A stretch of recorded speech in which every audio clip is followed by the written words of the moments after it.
Good evening. In 1985, former United Nations Secretary General Boutros Ghali said the next major war in the world will be fought over water and not politics. Today, we continue to see a reduced quantity and quality of water in many parts of the world. With continued environmental degradation and an unsustainable use of natural resources, we have set ourselves in a self-destructive mode. There's need to invest in the water and the environment sectors, but where will the money come from? My guests this evening are Professor Alex Ariho, Chief Executive Officer, African Agribusiness Incubators Network, and Alfred Okoto-Kidi, Permanent Secretary in the Ministry of Water and Environment.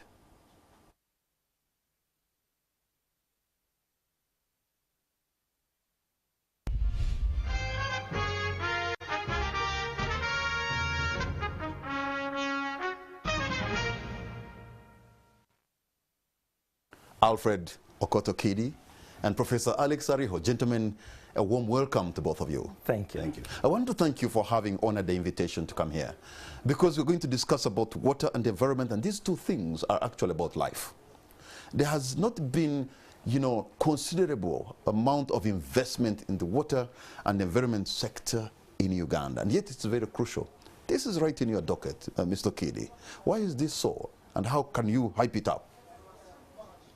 Yes, Ms. Kamara and viewers, first of all, thank you to NTV for hosting us tonight. It is true, the investment for water and environment, when you look at the targets that we set ourselves as a country, using the Vision 2040 or even NDP 3, we see a mismatch. The amount of resources available is barely half of what is needed to achieve those particular targets. And this, if I compare the share of water and environment as a proportion of the national budget, it is between 2 to 3%. And at that amount of money, it will be very difficult to attain the Vision 2040 or even NDP 3, because the resources are barely half of what we actually need. And we have been relying heavily on the public investment from the government of Uganda to actually execute our assignments and deliver water, sanitation, and also conserve the environment.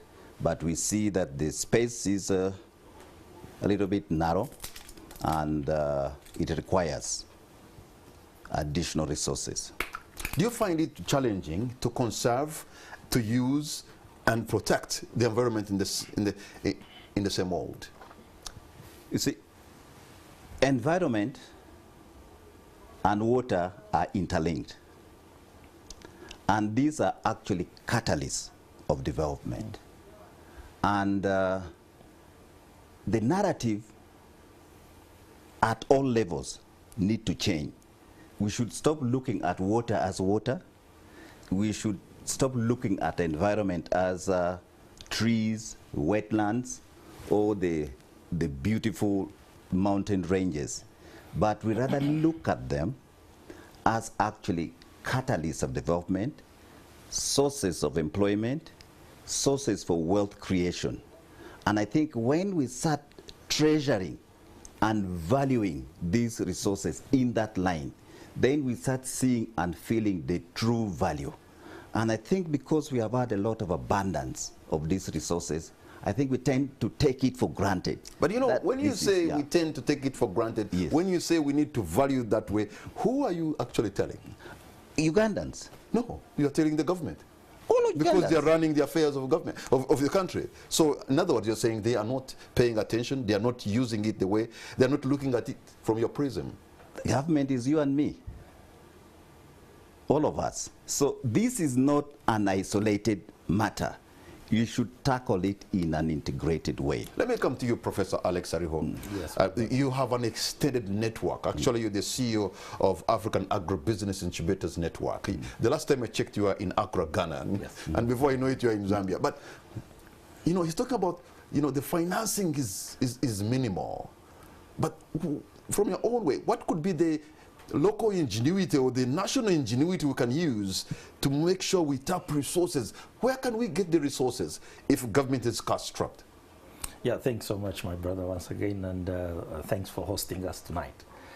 I think, first of all, I agree with my brother that we need to look at water and environment and the resources as a center of economic development. But at the same time, when you talk about where do we get the resources, two areas. One, the public. Two, the private sector. You're talking about two things. So the resources are with the private sector and the resources are with the governments. Now, the only way we need to change the conversation in terms of engaging and tapping these resources is responding differently, because situations have changed. Actually, we have to apply C or Z. Situations have changed, therefore results differ of management. Now, look at what is causing that. This is not only happening here. There is one, most of economies now are really starting to recover. The developed countries that were supporting most of the initiatives, now they are concentrating to support their own countries. This is as a result of, for instance, the recent issue of COVID-19. It impacted on a number of economies. Now, the challenge, we even after COVID, the way we do things needs to change, because we need now to be in the mood of looking at resources actually more from the private sector to leverage the efforts of the government. The government resources cannot increase when actually the economy is not doing well, because the tax base, the taxpayer, the private sector is not doing very well, and therefore the tax base is not stable, and the government cannot have. How can the private sector, Professor Riho, go beyond what you know, the corporate social responsibility? That's when minimum money, well, we can appreciate, NTV can go and work with some people, but CSR can only be CSR, really. Yeah. If you're looking for money to invest, they have to go beyond that. What is it what is the need for them to put in the dime? One, with due respect, my brother here as a ministry and the government generally, we need now to look at water using a business lens. My brother Patrick, this business we're talking about conservation. A hungry man cannot conserve. We need to look at business. We need to look at opportunities. We need to look at what we call the market-driven investment approaches, the incentives that will attract the private sector to put in resources. And that means we need to look at the policy environment. We need to look at the instruments. For example, look at taxation. We need to look at options of joint ventures. How do you work with the private sector? So the way we have been looking at the private sector from the other side, and then we talk about the public-private sector partnership, we now come on table. And do you have any examples of where this is working with beautiful results? Yes, let's not go far. Let's look at a country like Kenya. They have been able to create what we call the Climate Innovation Fund. Look at countries like Tanzania, they have already done that. Look at Ghana. South Africa currently is taking the biggest share, actually about 25% of environment and natural resources funds from the public sector and especially from the private sector is going to South Africa. Why? They've been able to develop an investment framework where the private sector can plug in. And one of the things we need to do as a country is come up with the water and environment investment plan, such that people are coming in to invest. It's not about supporting. This issue of talking about we will attract resources, no. People are coming to invest. Let's not talk about problems around floods and issues about, no. Where we need to ask the investment profile around water and environment and sanitation. Let me come back to the public sector, because you are more or less in the executive. What can Parliament do in terms of resource mobilization when they are, giving you money, perhaps to make a stronger case for water and environment and climate change, so that money is given? Because their cardinal role is actually appropriation. So they are the ones who can give you the public resources. Have they failed to make a stronger case, or have you failed to make a stronger case to Parliament so that they can appropriate more? The Parliament of Uganda has the role of appropriation, yes. And within the Parliament of Uganda, we have sectoral committees. And we have two key committees that we relate with on a day-to-day basis, if I may use that word. And that is the Natural Resources Committee and the Committee for Climate Change. And annually, we prepare the investments that we need to do to serve the country, and we discuss with Parliament, and they have actually been supportive. But I know the resource envelope probably is not what we expect, but they have been supportive, and they have been engaging both internally and externally, and they have actually helped, because a number of also the external funding they have cleared without really giving us that much headache. So Parliament is on board. Parliament is on board. But getting back to what Professor was saying, the role of the private sector, the UN categorizes water as a human right. The responsibility is heavily with government. What we are looking at and what we are driving now as the Minister of Water and Environment is actually to create partnerships. And we have created partnerships that is actually helping us to mobilize resources and also do implementation. And these partnerships, we are now extending to the private sector. We have had dialogues, and we'll continue having dialogues so that they understand. We don't want to have a situation whereby the private sector takes water as part of the CSR. They should look at it from the sustainability point of view. The industry, for example, like the beverages, more than 95% of their input is actually what? Water. And where does the water come from? From the environment. I can go on and on. Globally, 85% of the jobs are actually centered around water, directly or indirectly. So that tells you the centrality. And that is the understanding that we want and appreciation that we want the private sector to get on board and look at it and see that it is really part of the sustainability of their businesses. You know, when you say almost 85% or beyond of businesses are centered around water, and I want to agree with you, if the public sector or the parliament or government is putting little water, I mean, little resources, few resources in the Ministry of Water, for example, I'm left to you and wonder, do they not care, or they just don't get it? No, I would not say little. They're putting money. Insufficient. But the money if they are putting insufficient, the money may not be enough. Mr. Kiddy, it is insufficient. Yes. It is insufficient. But you see, yes. Insufficient. Yes. But the background of everything is revolving, or maintaining 90%, revolving around the water and the environment. Yes. So, and I'm thinking, do they just don't care, or they don't get it? No, actually, if you look at a number of programs that now government has, take the example of the refugees, for example. Within the refugee response, there's a component that is actually on water, sanitation, and environment. And these are some of the creative ways, actually, we want to get embedded so that these programs actually should be used to attract more investment into water. As I mentioned, water has been categorized as part of human rights. And it is the responsibility of government to provide the water.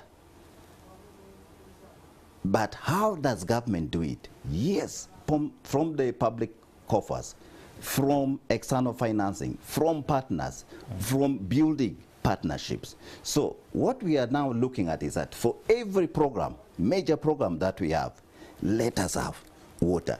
Every program that we have in the country, if you look at it critically, whether PDM, whatever, there is climate change that is involved. There is sanitation that is involved. So this is one way of actually trying to make sure that everybody appreciates the centrality of water, and therefore it should begin to get the funding that would deliver on those targets. Professor Riho, there are two examples I've seen, and both of them in western Uganda, that in some places water is scarce and others a lot. For example, in Kasese, every year around May or June, River Nyamwamba will flood. And unfortunately, some people die, property is destroyed, and this happens every year. But when you go to Mbarara, River Wizi, which is supposed to be feeding Mbarara, that is an enlarging metropolis, River Wizi has become a trickle. Well, some people in Kasese sometimes are crying because there's too much water. People in Mbarara sometimes are crying because the water is not enough. How do you deal with something like this? And how do we stop to have every year lose lives and property over a natural resource that we know we could have planned better? Yeah, thanks so much. I think two things. One, we need to now shift from looking at what I may call the hot spots, but move towards what we call catchment management approaches and watershed management approaches, such that we are able to look at the entire ecosystem, engage different actors. What is happening is not a result of one individual. It's a collective responsibility of the development actions that are happening. There's pressure now on available resources. We need to understand the dynamics around what is happening, because there is pressure on available resources, a lot of degradation. People are making sure, I mean, as I mentioned, people need money, they need food on the table. And for them to produce food on the table, they must definitely end up encroaching on the environment. So there is a need to incentivize the process of engaging the community, providing incentives for them to appreciate the value and the importance of conservation. And the only way we can do it is to work together, the private sector and the government, to provide the incentives, the opportunities for people to appreciate. As I mentioned, if we talk about conservation without attaching the economic or monetary terms of how are they going to gain, they need jobs, they're talking about food, they need income, the children must go to school. So it's a collective responsibility of analyzing who is who at what level. Actually, at the end of the day, all initiatives must be people-centered. One area that I know, but I want you to expound it about it more for Ugandans to know, is something called the carbon credits. How can people engage in this business of getting carbon credits? Because there will be afforestation, then they will earn the money, but perhaps that information has not gone out so widely for people to benefit. But actually, is the money there? Because I remember in COP27, which happened in Glasgow, in Scotland, there was a promise of about $100 billion to come to Africa, if I'm correct. But that money even never came. And yet, we need the money. We needed the money like yesterday. Yeah. So how do we tap into those resources? How do Ugandans tap into those resources? Two things. One, information is a very big driver of economic transformation. Some of this information is available or is not available, and even when it is available, it is not accessed by most of the people. So when you talk about the carbon credit, for example, there are options of green bonds where people can make money. For example, take example of Maibera, take example of all these natural resources that we have. We should be able to look at the size. We are able to say, okay, fine, let's go for a bond. Let's look for credits. Let's trade the carbon trade markets. But now, where is this information and how is it packaged to be able to attract the investors? And that's where now the ministry is, I'm happy to say that the ministry is now working closely with universities, research institutions, to make sure that some of this information, even within and outside the country, is packaged and is able to actually to be used either by the district when they're planning. I was reading through the district development plans. How much information do they have in terms of evidence-based information to influence the planning processes that are going to lead to increased resources? And for the resources to increase, we need to be able to engage different actors. And you need to know what are the expectations of these actors. people don't simply put resources. Okay. They need definitely to. Just very quickly before we take a break. Yes, just to supplement what Professor is saying.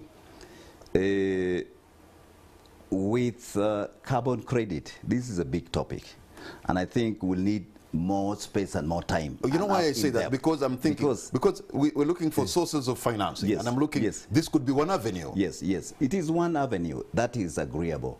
Actually, in the last COP27 in Egypt, that is when the issues, there is an article called Article 6. That is when it was finalized almost 100%. There's still some bit to be finalized.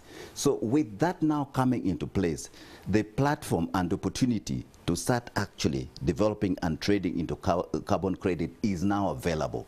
And as government, we have created a task force, and pretty soon we are going to have the framework and the regulations that is going to go out and guide the country on carbon credit. Gentlemen, hold on to your points because we're going to take a break.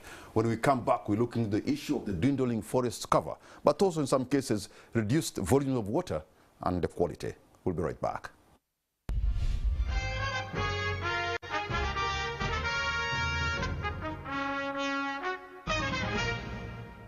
Welcome back. You're watching On the Spot. My name is Patrick Amara. My guests tonight are Alfred Okoto-Kidi, Permanent Secretary, Minister of Water and Environment, and Professor Alex Ariho, CEO, African Agribusiness Incubators Network, and we're discussing water and environment and the need to have finances invested in that sector. But you know, one thing I've observed, we have a serious, degradation of the environment, deforestation. In fact, Uganda's forest cover has dwindled so much, and it is worrying. If you look at the trend from 1950s or 40s, 60s, almost the entire country, half of it had forest cover. Now it has reduced to maybe 12, you know better. But with people depending on forests in an unsustainable manner, I'm going to give you an example. If anybody had dinner or is going to have dinner tonight, that dinner must have been prepared either using charcoal or wood. And that's like 98% of Ugandans. And ask them who have used charcoal or wood to prepare food, whether they have been able to plant a tree. Some of them may not be able to answer that question. That is a self-destructive mode that we have put ourselves in. It's an existential threat, if I may borrow their word. Yes, the tree cover declined. In 1990, we were at 24%. We went down to about 9%. Right now, we are at about 13.49%. There's some recovery. So there's some recovery, but there's also deforestation. So if this deforestation was not happening at that rate, the tree cover would be a lot better as we speak right now. And as you rightfully pointed out, there's a lot of pressure from illegal activities, but also pressure from agriculture, because we are seeing, especially on the private owned land, quite a bit of it has been converted into agricultural land without replanting. Even in some protected areas, we see those criminalities happening. And we are not helped, because NFA as an institution that is mandated to look after the Central Forest Reserves, I think has just about 320 staff members, and they're looking after 575 forests. So even if I deploy all the staff, including the board members of NFA, they cannot cover all the forests. So we need to, and I think we have been given the promise we are going to beef up, so that we strengthen the enforcement arm, so that these illegalities are actually tackled. But we have also gone full board, especially with partnerships with the private sector, with non-state actors on tree planting. And actually tomorrow we are going to be carrying out national tree planting, but this time for the seed bank in the urban center in Kajansi. So the private sector has come on board, and we need more private sector players to come on board. so that we tackle this. But we also are pushing the general population to increase the awareness so that they appreciate the value. And I'm also happy that the Ministry of Finance now has also adopted the natural capital accounting so that these are now also coming as part of the nation's asset so that value is attached to it, and therefore the need to protect it will be a lot better. So yes, a lot has happened, a lot still needs to be done, and it requires all of us. It requires all of us. You know, yes, Professor. Yes, thanks so much, my brother. I think I would like to add my voice on that. How do we address this? Back to what I said earlier, it is important that we work together to make sure that we increase the incentives and benefits for tree planting. Look at the land cover. Who owns the land? The space that you're talking about to plant, whether you talk about forest, whether you're talking about gazetted areas, we need now to look at the private individuals. How do we, for example, support agroforestry, such that even the agriculture that is increasing pressure and leading to degradation, people are now not looking at conservation in terms of looking at the catchment areas, the gazetted forests, national parks. No, we can increase the forest cover, manage our resources by actually looking at the private land. Now, what can be done? We need to look at the incentives, reward and recognition system. In some countries, when I plant 10,000 trees, whether on my farm or otherwise, I'm rewarded. The ministry can now work out a mechanism of reward and recognition. If a school is able to now take that up and say, look, every student, every child is required to plant 10 trees. And once you do that, the PS will recognize you. That recognition is a motivation. So we need to find a way, because land is every day, the population is increasing. We must be innovative to monitor the trend and respond accordingly. You know, we are building dams now for electricity. Karuma, Isimba, Gago, and others. But I hope you understand that they depend on the hydrology. That if the forest cover dwindles, then even those dams will dry. So if we do serious afforestation, then we shall preserve our water systems, and then the water system will be able to power to give us energy. But in the long run, if the forest cover goes down, the River Nile and Kagera and all the rest will also reduce on the water levels, and so will be the quality of the water. Now my brother, something guys, along the same, how do we incentivize? I was going to share some examples. One other question, I talked about market-driven investment. You know, when we talk of tree cover, which trees are we planting? 10 years, 5 years down the road, what products are we getting from the trees? When we talk about investment and attracting resources by the private sector to invest in water and environment, we also need to look at, okay, what kind of options? If we are to increase the tree cover, then we need also to go and look at which trees that are demanded in terms of market. If for example, you pick a tree like Prunus africana that is highly demanded by different parts of the world, if you look at bamboo, and you're able to say, look, if you do this, 5 years you expect money. If you look at our cities, for example, now, we have about 11 cities in Uganda. The cities that we are coming up with, there's a lot of pressure. How do we make sure that, for example, to beautify the cities, you're talking about fruit planting, fruit growing, planting trees that are going to come up with fruits that people will still eat. So we must start looking at options that will incentivize the system for people to see the benefits. Okay, you talked about Mr. Kidi, you talked about the increment of the forest cover from 9% to maybe around 13 or thereabout. But from Professor Alex's submission, what kind of trees are we planting? Because we can get into the trap of eucalyptus and then also, you know, do some kind of an ecological terror. Yeah, don't condemn eucalyptus without... Eucalyptus has its use and has its value. It is actually excellent for timber, but that is another matter when properly done. But in terms of tree planting, we are actually guiding. And one of the things that we are focusing now on is to get into encouraging farmers to plant trees that will act as sources of conservation, but also income. Yeah. I'm looking at things like cashew nut. You're looking at things like the local avocado, for example. It's so great. Actually, it has a lot of oil. Yeah. And if we can actually tap into that oil, it is one of the best oil, actually, to even use.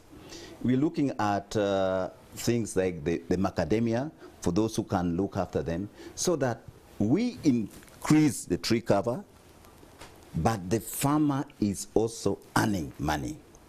And then for things like the biomass, and for conservation purposes, especially in the fragile ecosystem in the highlands, bamboo is actually an excellent crop, but it also has multiplicity of purposes.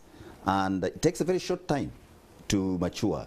And we are doing actually plantations of bamboo up River Nyamwamba side. And we are beginning to see that in places where they're there, you can see they're trying to do some bit of work.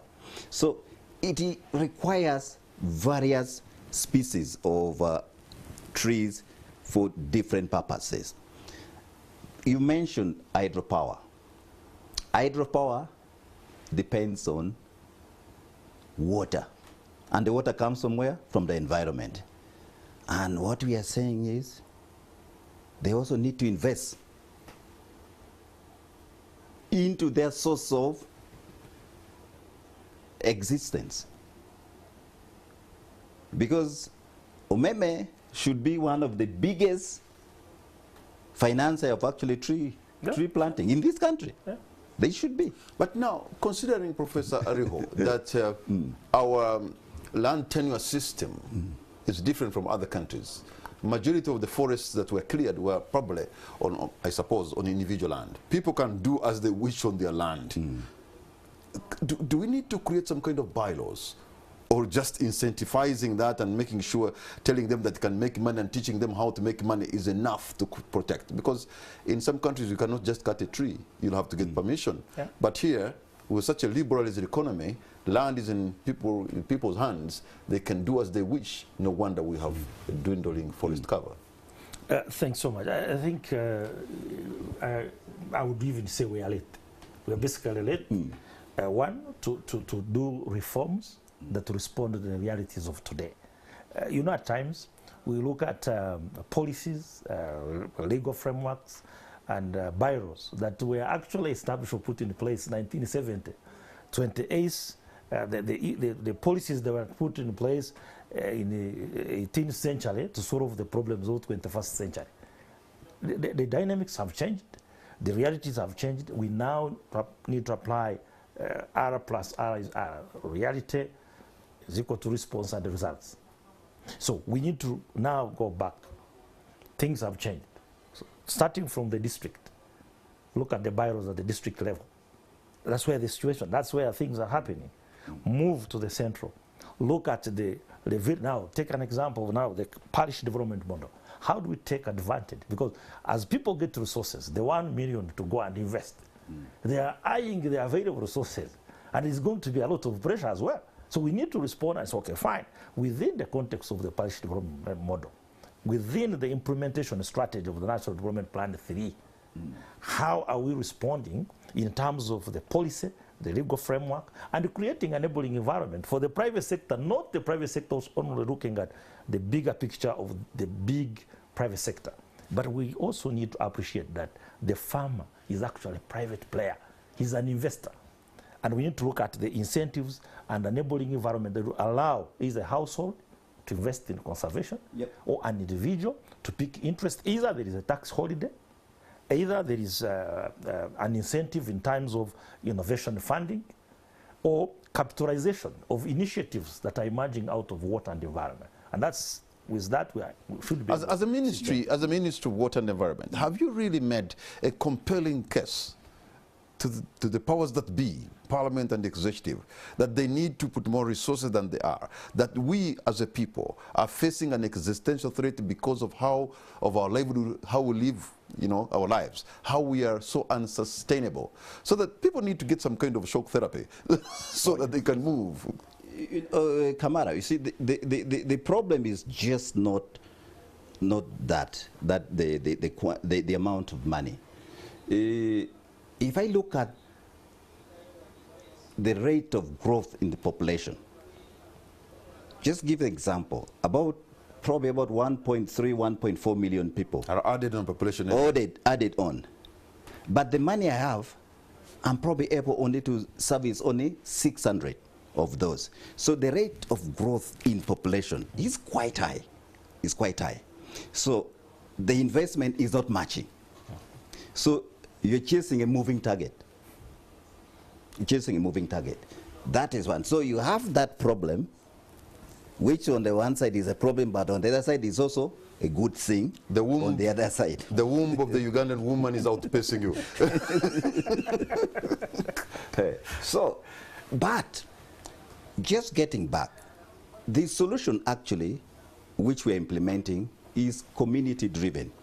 We actually have catchment management plans, and we have developed catchment management plans for nearly the entire country.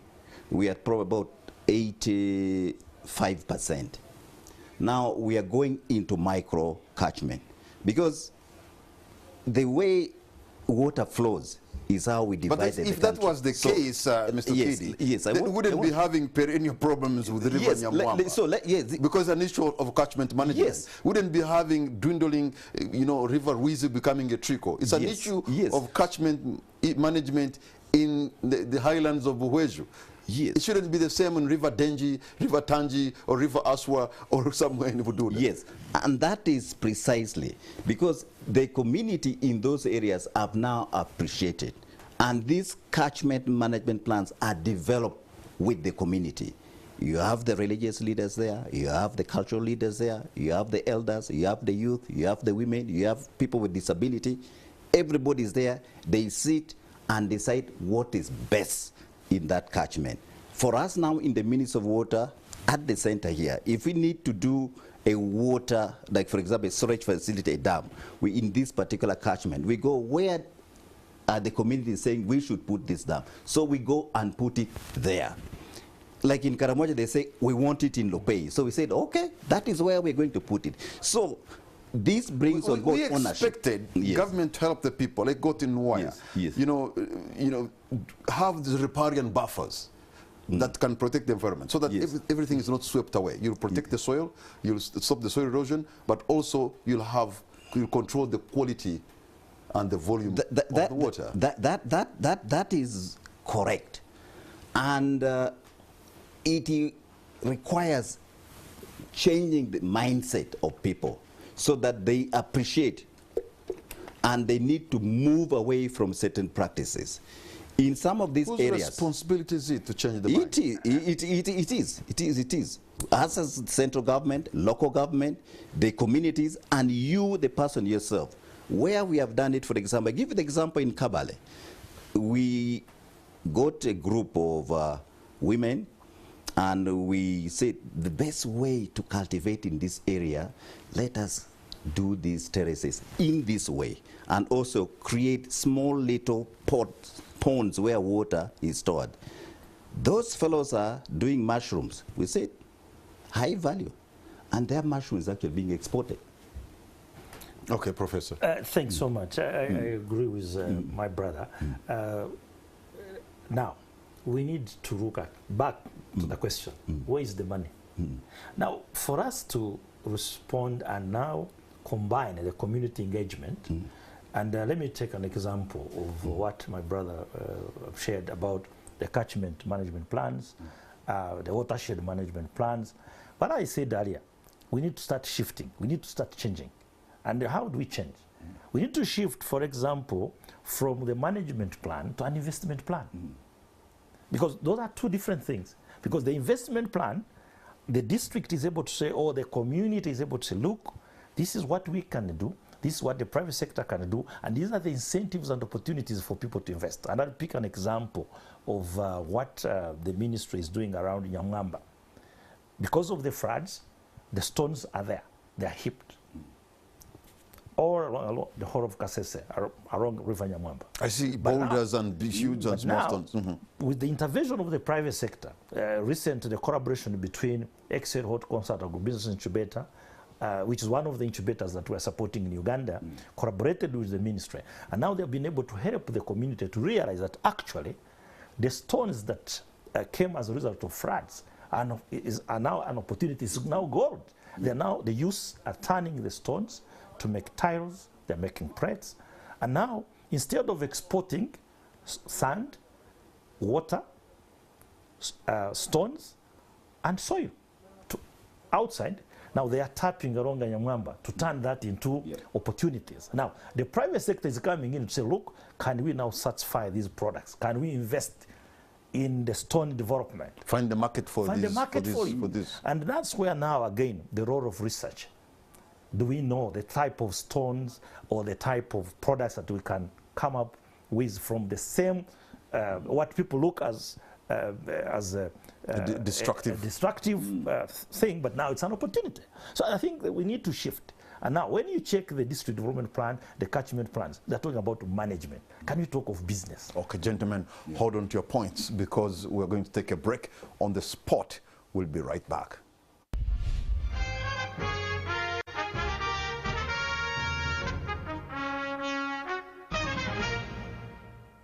Welcome back.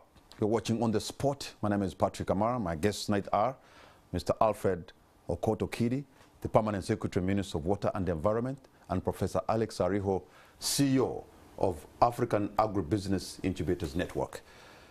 You know, in trying to make a case to look for more money, sometimes money can be hiding in plain sight. For example, have you made an effort to convince the banks to see that they can actually invest in water and the environment and sanitation and hygiene and make a business case? Is it possible? Make a business case so that they can get attracted?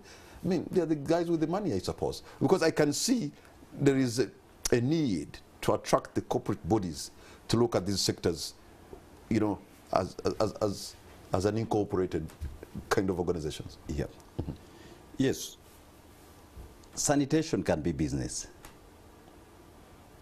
Water can be business if handled properly.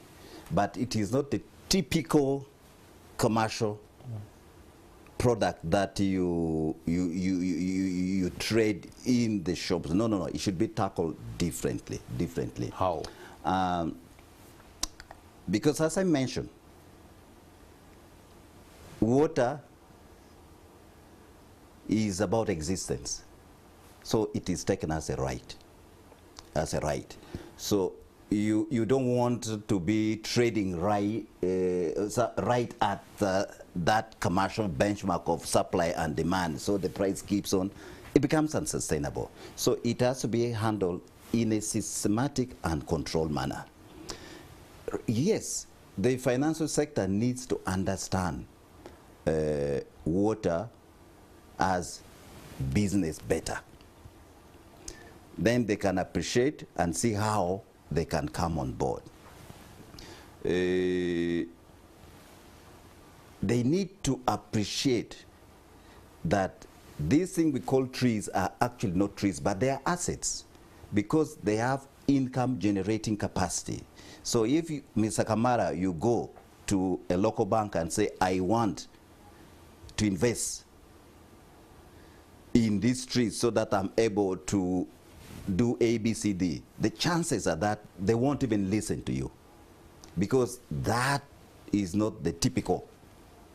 So yes, there is something that needs to be done, and there's a journey to make.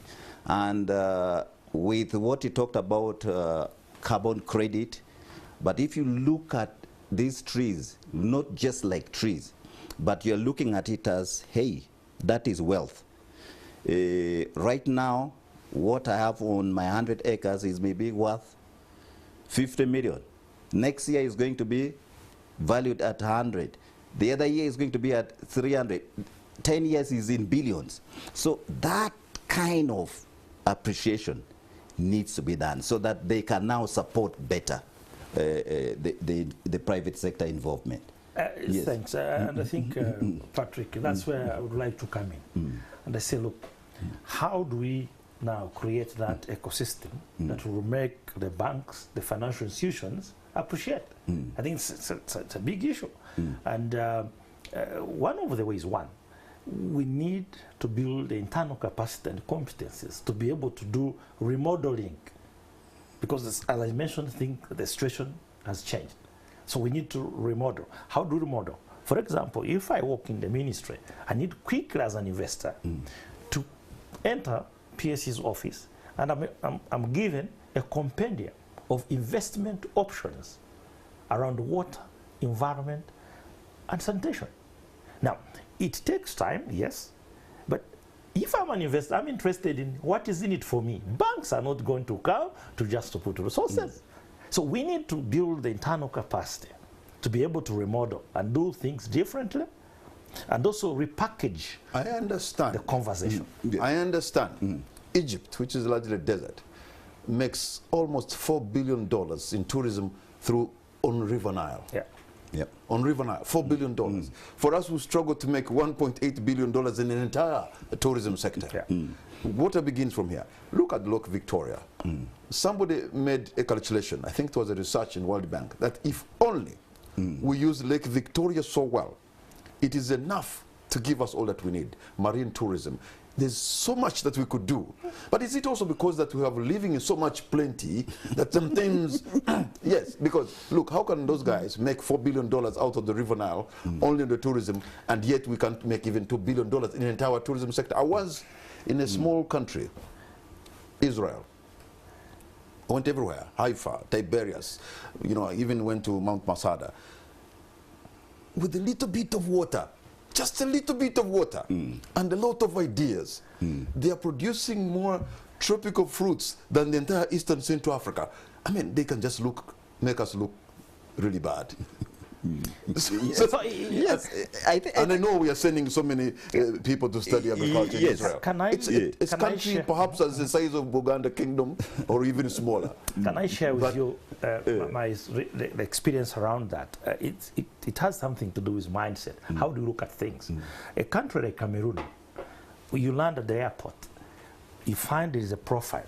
And this profile is talking about tourism attractions, and they're talking about different areas. But one of the things, when I visited the country, reach at the airport, they say, oh, there is this place. This is the place, there's a flyer.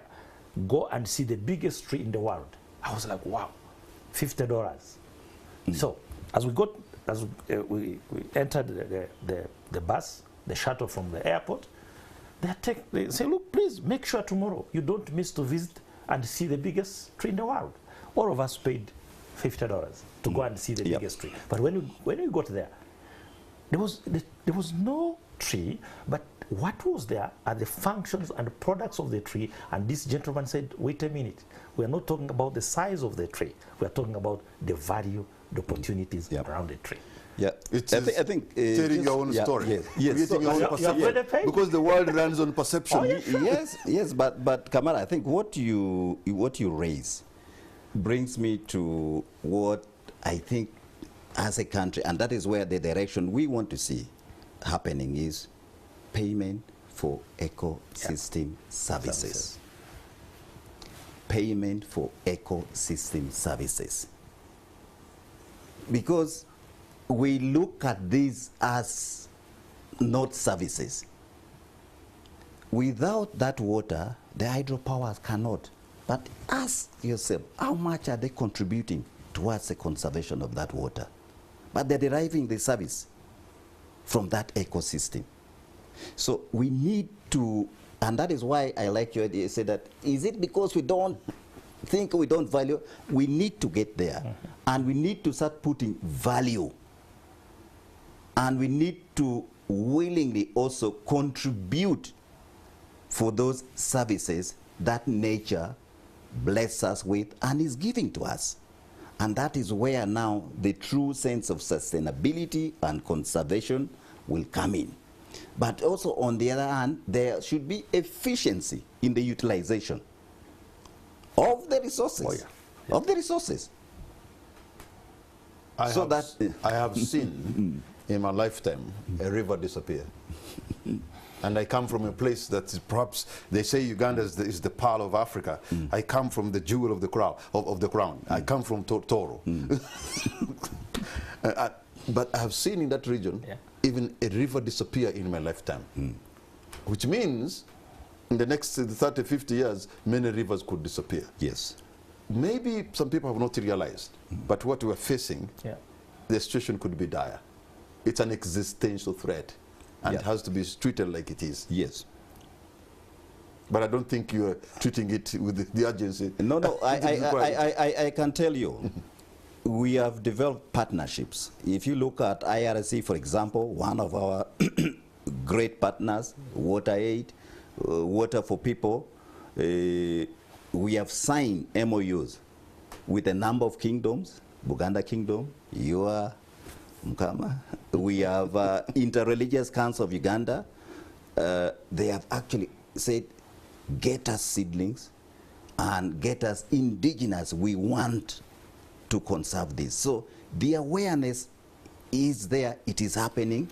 In most of these water bodies, people are cultivating up to the river bank. Yes. And yet, in some places, there is a certain distance that's supposed to be left as a buffer. Yes. In some cases, this is not respected.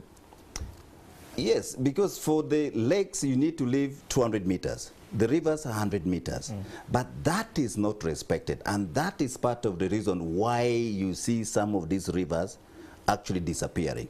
Because siltation comes in, you are destroying the catchment where this water is coming from. Together with siltation, it is just a recipe for nightmare. But it can still be recovered. And this is what actually we are driving through those catchment management plan, and we are beginning to see where the communities embrace. You see the results actually beginning to show. But as a country, we need to make sure that we increase on the water storage in the country. Most of our water is transit water. Transit water. But transit, back in the day, water would flow, but then there's natural filtration systems that will filter it and purify it, and it goes into lakes or rivers. But now if you go to, maybe at Gaba, the water that's coming all over Kampala, all effluent, it just goes with no natural filtration. No wonder on the shores, just near Gaba, the water is green. Is green. And I'm wondering how even National Water is able to pump water from that area. No wonder now they have gone to as far as Katosi. Now, I think I would like also to give another perspective in terms of how do we prepare for the future? Back to the question that we are talking about. Two things. Let me just take it. There are some people who want to engage, and they have been online for some time. So let me just pick them, and then I'm taking a call online. Hello. Hello? Yes, what's your name, sir, and where are you calling from? My name is David Ebong. I'm sorry, sir? David Ebong. David Ebong, yes. You are loud and clear. Go right ahead. Yes. I think as rightly put, the scale of the project need more comprehensive framework for driving private sector investment in the sector. And if you look at the environment, there are already best practices around the world for conversion of waste to energy, pellet, to drive access to or alternative to charcoal and firewood. This is industrial investment.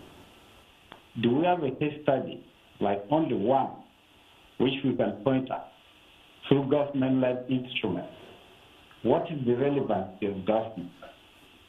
I think there's more to building capacity for making viable cases of investment so that, in essence, we attract equity funds which is readily available in terms of impact investment. But we have this framework. All right. It also goes beyond Ministry of Water and Environment. Is a cross-sectoral approach which is required, which is private sector-led driven. Thank you. Thank you very much. Let me ask my producer to turn down just a little of the volume in here. Thank you so much, Mr. Bong. I'm going to take one more or two so that my guests can be able to respond to each one of you. in the meantime. Well, I saw you taking some notes, so you're hearing to Bong, maybe, Professor, would you want to? But I also had stopped you in the middle when you're trying to make a case. Yeah, thanks so much. I think David actually was on spot on what I was driving at. Okay. Two important things. One, we need to look at what we call evidence-based data in terms of looking at, for example, the water consumption levels. What is it that we're going to see in the next 10 years? Some countries, I mean, there was what we call futuristic studies. Can we invest in bringing universities, research institutions to be part of this kind of ecosystem to inform the private sector, the ministry, and generally the government in terms of investment options? And David did mention very well, I mean, viable opportunities. Where are the case studies? What is it that when we talk about water, how much are we consuming today? 10 years as the population increases, how much do we foresee? And if you are talking about investment, so in short, I'm saying, look, can we bring... Hold it there. Let me also give you another Ugandan who has been waiting online. I have a call online. Hello. Hello? Yes, sir. What's your name? My name is Inobu Bernard. Mine is simple. I want to thank the professor for the good information he's giving the public. Let me... Okay. Oh, now you have totally disappeared. I think there's a problem with the line, unfortunately, but you wanted to thank the professor. So let me try to take another call on line. Hello. Did I get... I think I got there's a communication challenge there on that line, and apologies for that. We're trying to rectify that, but at least you made your point. You just wanted to express your gratitude to the professor. Okay, you're concluding something. Oh yes. Again, in some countries, using experience from different other countries, it is critical that the universities work closely with the ministries, the public sector, such that the research agenda at the university is influenced by the demand from the private sector. So the relationship, what we call the university private sector forums, institutions like NARO being part of the agenda to make sure that even as we talk about innovations in the section of research, I have another call line. Hello. To the emerging challenges. Hello. Hello. Yes, what's your name and where are you calling from? I'm Charles Chen. I'm calling from Lira. Okay, your line is not very clear, but okay, go right ahead, sir. I would like to thank our PS for a wonderful presentation. Yes. I think I want to add on what you have said, that conserving the environment requires a concerted effort by all parties concerned. This issue of environment should not be left like the work of means of water alone, but should be something that should be preached to all Ugandans, because when environment is affected, it is not just means of water that will the pinch, but the entire population.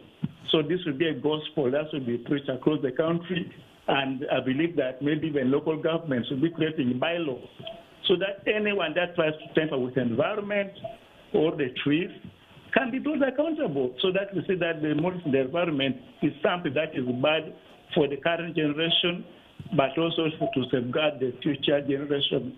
Thank you very much. I think those are good ideas. Thank you so much for your contribution. We're grateful. Yes. On the research agenda, actually, we have started, and with Makerere University, Busitem has come on board, and we are also going to Mbarara. And we also had a meeting, really, to drive this point home. Because what we are saying is, we want research done on real problems of the country, in the country. And that is why actually we now have, and actually we have some MOUs with some of the universities, and we also have our Water Resources Institute, which is actually for applied research purposes specifically, so that we zero on the issues without that forgetting are the relevant. local indigenous knowledge. Yes, and that is the purpose. And that is why we're saying, hey, let us use. And the response, I think, from what we have seen from Makerere, from what we have seen from Busitema and Mbarara, it is okay. And we want to bring on board all the public universities and also the private. Actually, even the University of East Africa has come on board, especially on the side of climate change. Okay. Yeah. Let me just take, I'm going to take 2 more calls, and then that will be it. I have a call online. Hello. Hello. Hello. Yes, good evening. What's your name and where are you calling from? I'm called Alan. I'm calling from Catchment. Yes, Alan, go right ahead. I have just to know, like, I want them to be clear on the types of trees someone can easily plant which have ready markets. Okay, the kind of... They have talked about the avocado trees, like planting avocado trees. Where can someone sell the avocado if they have planted them? Is there an avocado factory? All right. Thank you very much, Alan, calling in from Kasese. You have a question. What type of trees you think they can make money? And is there an avocado factory?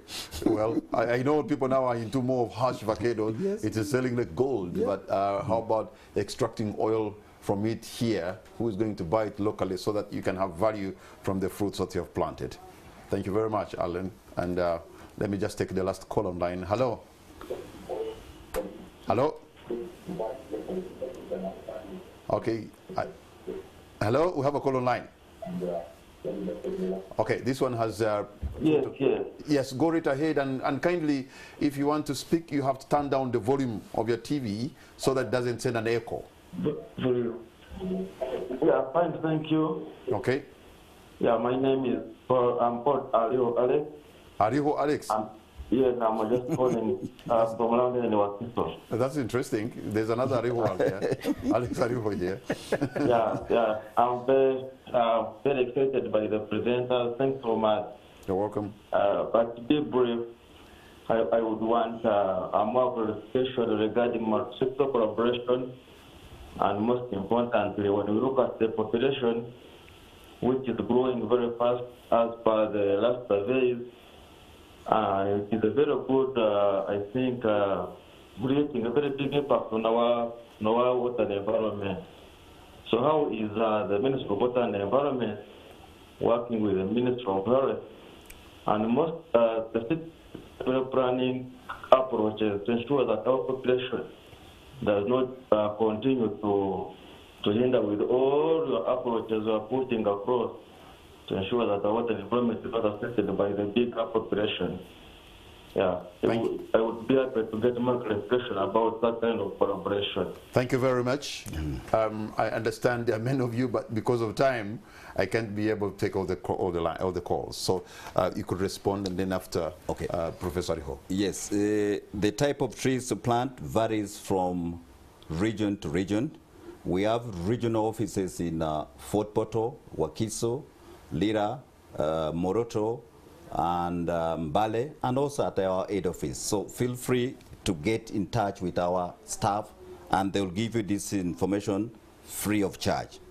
Free of charge. Yes, multi-sector collaboration, yes, that is okay, and that is why we have the one government approach, and we have gone into the programmatic budgeting approach so that all issues relating, for example, to population, all the ministries involved will have to meet and tackle it. And that is the beauty of the program-based budgeting, that you look at a solution holistically.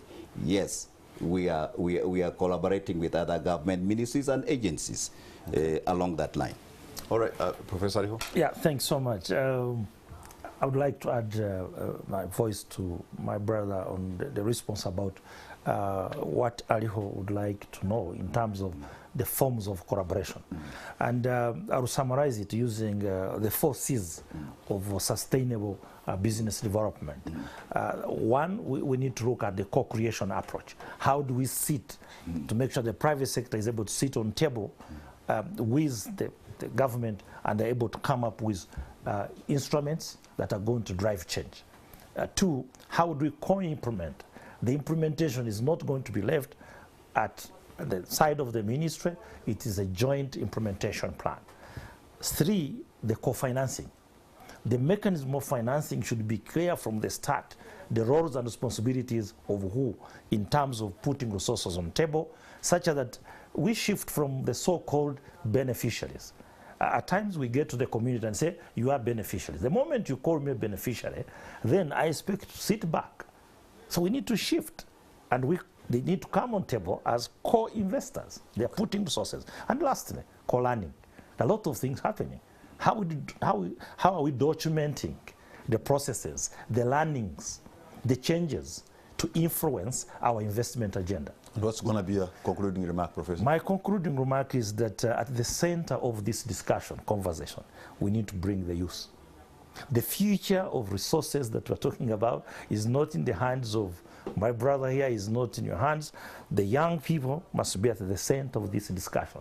I wish actually even today that we had the youth here to give us their perspective, their views, how they see the future in terms of managing the available resources we're talking about today.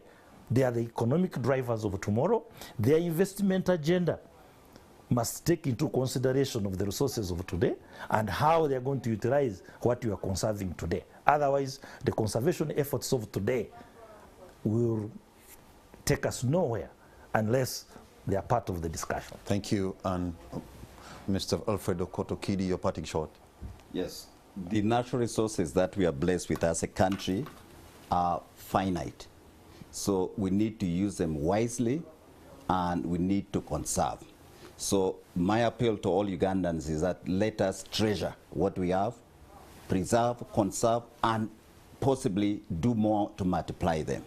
And I would also like to urge more people to partner with the ministry and the private sector to come on board and join hands. We have a number of them that have already come on board, and we appreciate that. And tomorrow we'll have the national tree planting, and it is driven again by the private sector. We have Uganda breweries, we have Serena, we have Total, we have Water Aid, we have Water.org, we have IRC, name it. These are people who are actually we have managed to bring on board. And we also have the cultural institutions that are coming, and the land which was given for the planting is actually from the church. So you can see the kind of collaboration that we are building. And I want to urge more people to come on board so that we preserve our beautiful country and create wealth for all. Permanent Secretary, Minister of Water and Environment, Alfredo Kotokidi, thank you so much.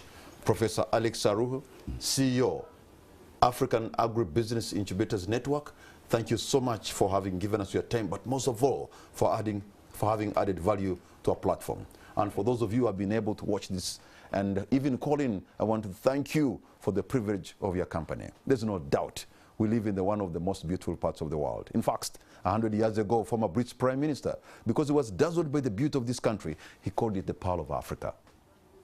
And that's true. I've been able to move around because of my line of duty around the world, and I can say comfortably that we are placed in the best part of the world. But it may not remain so, because we are also practicing ecological and environmental terror.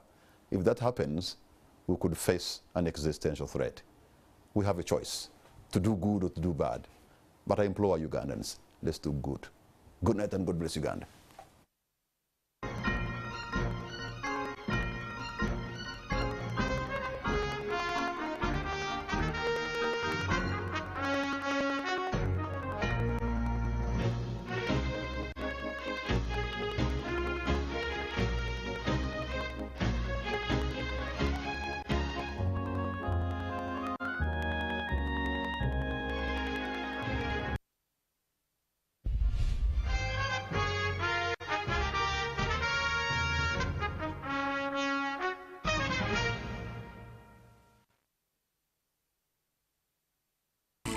Turning on your